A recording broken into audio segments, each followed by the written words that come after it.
दोस्तों, ये मेरी अब तक देखी गई सबसे बेहतरीन फिल्मों में से एक है। इस फिल्म के अंदर सभी रोमांटिक कहानियां छिपी हुई हैं। तो पूरी फिल्म एक लड़के के बारे में है जो मछली पकड़ते समय एक खूबसूरत लड़की को पकड़ लेता है। फिर मैं ये देखने के लिए तैयार नहीं था कि लड़का लड़की के साथ क्या करता है। ये कहानी एक ऐसे फिशरमैन की है जिसके फिशिंग नेट में एक दिन एक रहस्यमय लड़की फंस जाती है। उस लड़की को कुछ भी याद नहीं होता, जिससे वो उसे एक जलपरी समझने लगता है। लेकिन उसकी जिंदगी तब बदलने लगती है जब फिशरमैन को उस लड़की से प्यार हो जाता है, पर उससे प्यार की वजह से फिशरमैन के साथ कुछ ऐसे रहस्यमय चीजें होने लगती हैं जो हम देखेंगे आज की इस कहानी में। तो कहानी की शुरुआत में हमें समुद्र में एक बोट नजर आता है जिसमें जैक नाम का एक फिशरमैन हर दिन की तरह मछली पकड़ रहा था। लेकिन फिशिंग नेट उठाने के बाद वो देखता है कि मछली के साथ साथ एक लड़की भी अटक गई है। ये देखकर वो बिल्कुल चौंक जाता है और जल्दी जाकर उस लड़की को फिशिंग नेट से निकालता है और उसे सीपीआर देकर किसी तरह होश मिलाता है। वो बिल्कुल घबराया हुआ था क्योंकि अचानक नेट में एक लड़की का फंस जाना वाकई घबराने वाली बात है। वो लड़की भी बहुत डरी हुई थी और अभी भी उसकी हालत खराब थी। तो जैक उसे उठाकर बोट के अंदर ले आता है और एक चादर उड़ा देता है। फिर उसे हॉस्पिटल ले जाने के लिए फोन करने वाला होता है, लेकिन वो लड़की मना कर देती है और कहती है मुझे कहीं भी नहीं जाना, मैं ठीक हूँ। इसके बाद जैक उससे नाम पूछता है, पर वो अपना नाम बता नहीं पाती, जिससे जैक को लगता है पानी की वजह से शायद उसकी याददाश्त चली गई है। इसके बाद वो उस लड़की को लेकर अपने माँ के घर चला आता है। दरअसल उसकी माँ की डेथ कुछ सालों पहले हो चुकी थी। तो जैक ने सोचा कि ये लड़की यहाँ अच्छे से रह सकती है। फिर उसे एक दूसरा चादर उड़ा देता है और खाने के लिए उसे अपना लंच भी दे देता है। अब जैक लेट हो चुका था क्योंकि आज उसे अपनी बेटी को लेकर डॉक्टर के पास जाना था, तो उसे यहाँ रुकने के लिए कहकर वो चला आता है। उसके बाद वो अपनी एक्स वाइफ मोरा के घर पहुँचता है। दरअसल मोरा के साथ उसकी डिवोर्स हो चुकी है, पर उनकी 67 साल की एक बेटी है जिसका नाम है एनी। डिवोर्स के बाद मोरा उसके बॉयफ्रेंड एलेक्स के साथ रहती है और एनी भी उन्हीं के साथ वहाँ रहती है। पर एनी की किडनी खराब है और उसे ट्रांसप्लांट की जरूरत है, लेकिन जब तक मैच नहीं मिलता उसे डायलिसिस के लिए ले जाना पड़ेगा। पर आज हॉस्पिटल पहुंचने के बाद उन्हें पता चलता है कि लेट होने की वजह से डॉक्टर चले गए हैं, लेकिन फिर भी वो एक नर्स से डायलिसिस का प्रोसेस शुरू कर देते हैं। इसी बीच एनी अपने डैड से कहती है मुझे कोई कहानी सुनाओ। तो जैक अपनी प्यारी सी बेटी को एक फिशरमैन की कहानी सुनाता है जिसमें एक फिशरमैन था जो हर रोज मछलियां पकड़ता था। लेकिन एक दिन उसके फिशिंग नेट में एक खूबसूरत लड़की फंस जाती है। ये सुनकर एनी कहती है क्या वो सिल्की है जिसके बारे में मैंने चिल्ड्रंस नोवेल में पढ़ा है।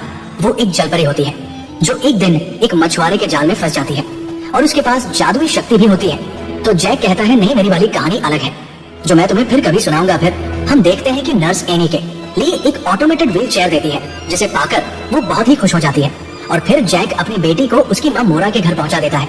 यहाँ पर मोरा जैक पर गुस्सा करती है क्योंकि वो एनी को लेकर हॉस्पिटल में लेट पहुंचा था। वो कभी भी सही से बात नहीं करती और अल्कोहलिक भी है। इसके बाद अगले दिन का सीन देखते हैं जहाँ जैक अपनी माँ के घर जाता है और उस लड़की से मिलकर उसकी हालचाल पूछता है। अब जैक फिशिंग में जाने के लिए बोट तैयार कर रहा होता है, तो वो लड़की कहती है मुझे भी लेकर चलो। पर जैक कहता है फिशिंग में लड़कियों को ले जाना बैड लक होता है और वैसे भी आजकल मेरा बैड लक ही चल रहा है। लेकिन उसके जिद करने पर वो मान जाता है। अब आगे उन दोनों को फिशिंग बोट पर देखते हैं। जैक पूछता है क्या तुम्हारा नाम याद आया है? वो कहती है अभी तक तो याद नहीं आया, पर तुम मुझे ऑनलाइन बुला सकते हो। अब जैक मछली पकड़ना शुरू कर देता है, लेकिन आज उसे मछली नहीं मिल रही थी। इतने में ऑनडाइन बहुत ही खूबसूरत आवाज में गाना गाने लगती है और जैक देखता है कि ऑनडाइन के गाने की वजह से उसे बहुत ही अच्छी मछलियां मिलने लग गई हैं। ये देखकर वो खुश हो जाता है। फिर ऑनडाइन भी उसकी मदद करती है और इस तरह दोनों मिलकर बहुत सारी मछलियां पकड़ लेते हैं। इसके बाद वो किनारे पर चले आते हैं और जैक मछलियां लेकर मार्केट जाने के लिए तैयार हो जाता है। फिर वो ऑनडाइन से कहता है तुम हर रोज मेरे साथ चल सकती हो और जितना फिश सेल करके प्रॉफिट होगा उसमें से कुछ पैसे मैं तुम्हें भी दूंगा। और फिर उसे मार्केट भी चलने के लिए कहता है, लेकिन ऑनलाइन कहती है मुझे लोगों से मिलना पसंद नहीं है। जैक कहता है तुम मुझसे तो मिलती हो, जिस पर वो कहती है मुझे सिर्फ तुमसे मिलना अच्छा लगता है। ये कहकर वो चली जाती है। इसके बाद जैक मार्केट जाकर फिश सेल कर देता है। फिर एक शॉप में जाकर ऑनलाइन के लिए एक ड्रेस खरीदता है। इसके बाद स्कूल में जाकर अपनी बेटी एनी से मिलता है। एनी अपने व्हील चेयर से जाने लगती है और जैक अपनी गाड़ी से, और ऐसे ही चलते हुए एनी अपने डैड से वो कहानी कंटिन्यू करने को कहती है। तो जैक कहता है वो लड़की फिशरमैन के साथ रहने लगती है और वो सिंगिंग करके अलग अलग फिश को अपने पास बुला सकती है। एनी कहती है मेरी वाली स्टोरी की जो सिल्की है वो भी अंडर वाटर अपने साथियों से गाना गाते हुए बात करती है। और इस तरह बात करते हुए एनी के घर तक आ जाने के बाद जैक अपने घर की तरफ चल पड़ता है और घर पहुंचकर ऑनडाइन को उसकी ड्रेस दे देता है। इससे वो बहुत खुश हो जाती है और जैक के गाल पर एक किस करती है। फिर जैक पूछता है तुम कितने दिन यहाँ रहने वाली हो? तो वो उल्टा पूछती है मैं कितने दिन यहाँ रह सकती हूँ? जैक कहता है अगर मुझसे पूछो तो मैं हमेशा तुम्हें यहीं पर रहने दे सकता हूँ।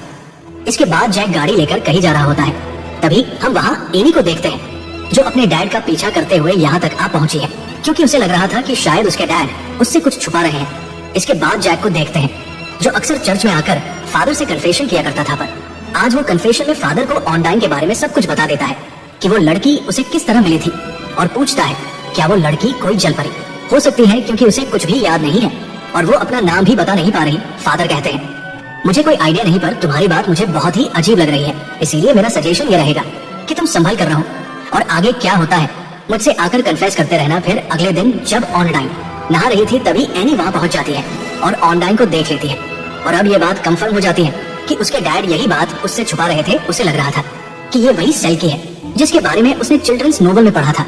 फिर वो ऑनडाइन से कहती है तुम वही लड़की हो जिसके बारे में मेरे डैड जैक बात कर रहे थे। तुम्हारा सील कोड कहाँ है जिसे दफना देने से तुम 7 साल जमीन पर रह सकती हो।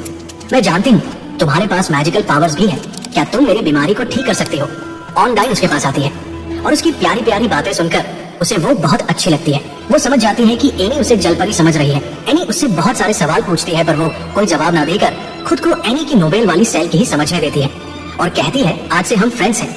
फिर एनी जाने लगती है, तभी वो कहती है कि हम फिर कभी मिलेंगे और बहुत सारी बातें करेंगे। अब आगे हम ऑनडाइन को देखते हैं, जहाँ जैक आकर कहता है मैं फिशिंग के लिए जा रहा हूँ, क्या तुम साथ चलोगी। जिस पर वो मान तो जाती है, पर वो कहती है कि वहाँ तुम्हारे अलावा कोई और नहीं होना चाहिए। जैक भी कहता है कि हाँ ऐसा ही होगा। अब आगे जब वो समुद्र में होते हैं तो जैक ऑनडाइन की तरफ थोड़ा अट्रैक्ट होने लगता है, क्योंकि वो बहुत खूबसूरत थी। इसके बाद वो गाना गाने लगती है, जिससे जैक को आज भी बहुत सारी मछलियाँ मिलती है। तभी उनकी बोट के पास से गार्ड की एक बोट गुजरती है, जिससे ऑनडाइन छिप जाती है। फिर 2 ऑफिसर बोट की तलाशी लेने के लिए आ जाते हैं और तलाशी लेते वक्त वो ऑफिसर्स ऑनडाइन को ढूंढ लेते हैं और जैक से पूछते हैं तुमने इस लड़की को यहाँ क्यों छुपा रखा है। जैक कहता है लड़की साथ रखना मेरे ख्याल से इलीगल जैसा कुछ नहीं है। वो ऑनलाइन से पूछते हैं क्या ये सच कह रहा है, तो वो कहती है कि हाँ मैं अपनी मर्जी से यहाँ आई हूँ। ये सुनकर ऑफिसर्स वहाँ से चले जाते हैं। अब उनके जाने के बाद ऑनलाइन के बारे में सबको पता लगना ही था, इसलिए अब उसके छिपे रहने का कोई भी फायदा नहीं है। इसके बाद वह मार्केट जाकर फिश सेल कर देते हैं। फिर वहाँ एनी भी आती है और तीनों कपड़े खरीदने के लिए शॉप पर जाते हैं। यहाँ भी एनी सिर्फ सेल्की के बारे में बातें कर रही थी कि वह कहाँ रहते हैं, और वो ऑनडाइन को अभी भी नोबल वाली सेल्की ही समझ रही थी। इधर ऑनडाइन एक ड्रेस पहन कर आती है, जिससे वो बहुत ही खूबसूरत लग रही थी। इसी बीच हम एक अनजान आदमी को देखते हैं, जो किसी की तलाश में यहाँ आया है। अब ये कौन है और क्या ढूंढ रहा है, ये हमें कहानी में आगे पता चलेगा। अगले सीन में एनी ऑनडाइन के पास जाती है और कहती है मैं भी तुम्हारी तरह स्विमिंग करना चाहती हूँ। तो ऑनडाइन उसे ले जाकर स्विमिंग सिखाने लगती है। तभी उसे पानी में एक बैग मिलता है, जिसे वो कई दिनों से ढूंढ रही थी। वो उसे बाहर निकालती है, जिसे एनी देखकर पूछती है क्या यही तुम्हारी सील कोड है। वो कहती है कि हाँ यही मेरी सील कोड है। तो एनी कहती है इसे जल्दी से जमीन में दबाना होगा, तभी तुम यहाँ 7 साल तक रह सकती हो। जिसके बाद उस बैग को नदी के किनारे एक जगह दबा देते हैं। एनी इन सब चीजों को एक गेम की तरह समझ रही थी। फिर ऑनडाइन उसे कहती है ये हमारा सीक्रेट है, तुम ये बात किसी से भी शेयर मत करना। जिस पर एनी भी मान जाती है। अब उस बैग में क्या था जिसे ऑनडाइन कई दिनों से ढूंढ रही थी, ये हमें आगे पता चल जाए। वही दूसरी तरफ जैक मोरा के पास एनी को लेने जाता है, जहाँ उसे पता लगता है कि वो तो पहले ही यहाँ से जा चुकी है। तो मोरा उसे पूछती है अब तुम्हारी वाटर बेबी कैसी है, यानी कि उसे भी ऑनडाइन के बारे में पता चल गया था। फिर नेक्स्ट सीन में हम एनी, जैक और ऑनडाइन को बोर्ड पर देखते हैं, जो एक कंपटीशन देखने जा रहे थे। फिर सीन उस कंपटीशन पर आ जाती है, जहाँ टाउन के सारे लोग जमा थे, और वहाँ हम उस आदमी को भी देखते हैं जो किसी की तलाश कर रहा था। अब यहाँ आपको बता दें कि इस आदमी का नाम टॉम है, जो असल में ऑनडाइन का हस्बैंड है, और वो उसी को ढूंढने यहाँ आया है। अब कंपटीशन शुरू हो चुका था, तभी हम एनी को देखते हैं, जो ऑनडाइन की असलियत बाहर लाने के लिए जाकर समुद्र में कूद जाती है, जिससे पता चले कि वो असल में सेल की है या नहीं। ये देखकर ऑनडाइन भी पानी में कूद जाती है और कैसे भी करके उसे बचा लेती है, पर एनी की हालत खराब हो चुकी थी, इसलिए जैक उसे घर लेकर आता है और मोरा के पूछने पर कहता है कि एनी डक को पकड़ते हुए पानी में गिर गई थी। इसके बाद वो ऑनडाइन को लेकर घर आता है और उसे बताने लगता है कि मैं पहले बहुत ज्यादा शराब पिया करता था। इसी हालत में एक दिन घर पहुंचकर मैंने देखा कि एनी बेहोश होकर जमीन पर पड़ी हुई है, और उसकी माँ भी इतनी नशे में थी कि उसे भी एनी की कोई फिक्र नहीं थी। फिर मैं जैसे तैसे करके अपनी बेटी को हॉस्पिटल ले गया और उसकी जान बचाई, और उस दिन के बाद मैंने ड्रिंक करना छोड़ दिया। इसके बाद मोरा से मेरा डिवोर्स भी हो गया, पर इतना सब हो जाने के बाद भी मुझे एनी की कस्टडी नहीं मिल पाई, क्योंकि मैं एक मामूली फिशरमैन हूँ। उसकी बातें सुनकर ऑनडाइन को बहुत बुरा फील होता है, और फिर जैक ऑनडाइन के पास आकर उसे किस करने लगता है, और इस तरह दोनों बहुत करीब आ जाते हैं। फिर अगले दिन शाम के बाद जब जैक घर में नहीं था, तभी ऑनडाइन का हस्बैंड उसे ढूंढते हुए घर तक आ पहुंचता है, पर वो पहले ही उसे देख लेती है और एक जगह जाकर छिप जाती है, जिससे ऑन डाइन उसे नहीं मिलती। इसके बाद जब जैक वापस घर आता है तो ऑन डाइन को ढूंढने लगता है। कुछ देर ढूंढने के बाद वो उसे अकेले एक जगह अंधेरे में बैठे हुए पाता है। तो वो पूछता है, तुम यहाँ इस तरह क्यों बैठी हो? वो बताती है कि मेरा हस्बैंड मुझे ढूंढ रहा है और वो बहुत बुरा इंसान है। ये सुनकर जैक कहता है, अच्छा तुम्हारा कोई हस्बैंड भी है? उसे लग रहा था कि शायद ऑन डाइन की याददाश्त आ रही है जिससे लूसिन हो रहा है, तो वो इस बात को हल्के में लेता है और पूछता है, अगर तुम्हें कोई विश मांगनी हो तो तुम क्या मांगो? ऑन डाइन जवाब देती है कि मैं मांगूंगी कि एनी की बीमारी ठीक हो जाए और हम दोनों इस तरह हमेशा साथ रहे। दूसरी तरफ मोरा और उसका बॉयफ्रेंड एलेक्स नशे की हालत में कार चला कर रहे थे और उनके साथ एनी भी थी, पर उसी रास्ते से ऑन डाइन का हस्बैंड भी कार लेकर आ रहा था। तब अचानक उनकी कार्स आपस में टकराकर एक्सीडेंट हो जाती है, जिससे मोरा का बॉयफ्रेंड वहीं पर मर जाता है और एनी भी घायल हो जाती है। ये बात जैक और ऑन डाइन को पता चलने पर वो जल्दी से उस जगह पहुंचते हैं और उन्हें हॉस्पिटल ले जाते हैं। एनी की तबीयत बहुत ही ज्यादा बिगड़ने लगती है और उसे तुरंत किसी किडनी डोनर की जरूरत होती है। तभी डॉक्टर नन जैक को बताते हैं कि फॉर्चुनेटली एलेक्स की किडनी एनी से मैच हो गई है, जिसके बाद एलेक्स की किडनी एनी में ट्रांसफर कर दिया जाता है। इसी बीच हम देखते हैं ऑन डाइन का हबे उसे लेने आता है और कहता है मेरे साथ चलो, लेकिन ऑन डाइन उसे मना कर देती है और वहां से चली आती है।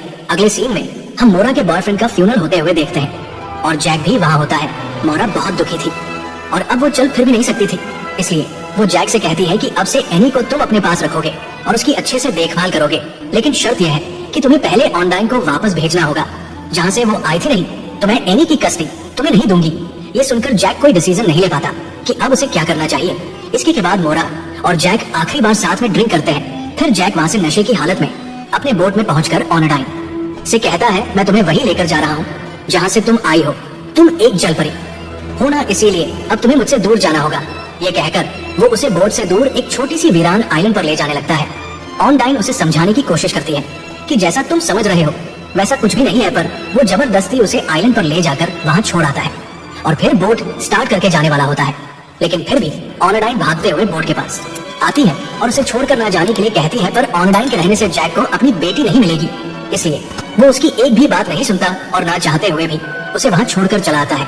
वापस आने के बाद जैक अपनी बेटी को घर ले आता है, जहाँ एनी उससे ऑन डाइन के बारे में पूछती है तो वो कहता है कि वह जहाँ से आई थी वहीं पर चली गई है। इसके बाद जब एनी टीवी चैनल बदल रही होती है तो जैक वही गाना सुनता है जो ऑन डाइन अक्सर गाया करती थी।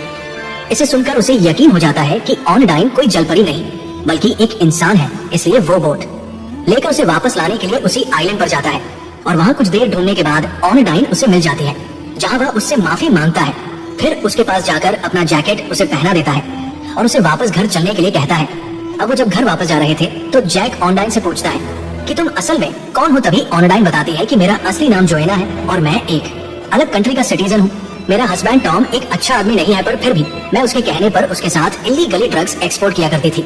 लेकिन एक दिन पुलिस ने हमें समुद्र के बीच घेर लिया और मेरे हस्बैंड को तैरना नहीं आता था, इसलिए उसने मुझे ड्रग्स का बैग लेकर समुद्र में कूदने के लिए कहा और मैंने वैसा ही किया। मैं कई घंटों तक तैरती रही और आखिरकार बेहोश हो गई। मुझे लगा कि मैं मर जाऊंगी, लेकिन किस्मत से मैं तुम्हारे फिशिंग नेट में फंस गई और तुमने मुझे बचा लिया। इसके बाद जब वो घर पहुंचते हैं तो देखते हैं कि ऑन डाइन का हस्बैंड उसी बैग को लेने आया है जिसमें ड्रग्स थे। वो कहता है, मुझे पता है तुम दोनों ने उस बैग को कहीं छुपा रखा है, मुझे वो बैग दे दो, नहीं तो मैं इस बच्ची को मार दूंगा। तभी जैक उसके साथ लड़ाई शुरू कर देता है, लेकिन वहाँ एक और आदमी आकर जैक पर गन तान देता है। टॉम भी ऑन डाइन को मारने लगता है और कहता है, अगर तुमने नहीं बताया तो मैं इन दोनों बाप बेटी को मार दूंगा। तो ऑन डाइन उसे बैग की छुपी हुई जगह बता देती है, लेकिन वहाँ ढूंढने पर टॉम को बैग नहीं मिलता क्योंकि एनी ने वो बैग पहले ही कहीं दूसरी जगह छुपा दिया था। इसके बाद ऑन डाइन उसे सही जगह बताने के लिए कहती है, पर एनी मना कर देती है और कहती है, अगर मैंने तुम्हें तुम्हारा सील कोड दे दिया तो तुम चली जाओगी। लेकिन ऑन डाइन उसे समझाकर कहती है, मैं कहीं नहीं जाऊंगी। जिसके बाद वो बता देती है कि उसने बैग को रस्सी से बांधकर समुद्र के नीचे छुपा रखा है। फिर टॉम और उसका साथी जाकर बैग निकालने में लग जाते हैं और इसी बीच मौका पाते ही ऑन डाइन टॉम और उसके आदमी को पानी में धकेल देती है, जिससे टॉम तैर नहीं पाता और वहीं पर डूबकर मर जाता है। इसके बाद पुलिस आकर टॉम की लाश और उसके साथी को ले जाते हैं। साथ ही ऑन डाइन को भी हिरासत में ले लिया जाता है क्योंकि वो इस देश की नागरिक नहीं थी, लेकिन जैक ऑन डाइन से शादी करना चाहता था और शादी के बाद वो इस देश की नागरिक बन जाएगी, इसलिए वो उसे जमानत पर छुड़ा लाता है। अब कहानी के आखिर में हम देखते हैं कि वो बोट लेकर शादी के लिए चर्च की तरफ जा रहे होते हैं और इसी के साथ कहानी यहीं पर खत्म हो जाती है। दोस्तों, उम्मीद है कि ये कहानी आपको पसंद आएगी। मिलते हैं आपसे एक और मजेदार कहानी।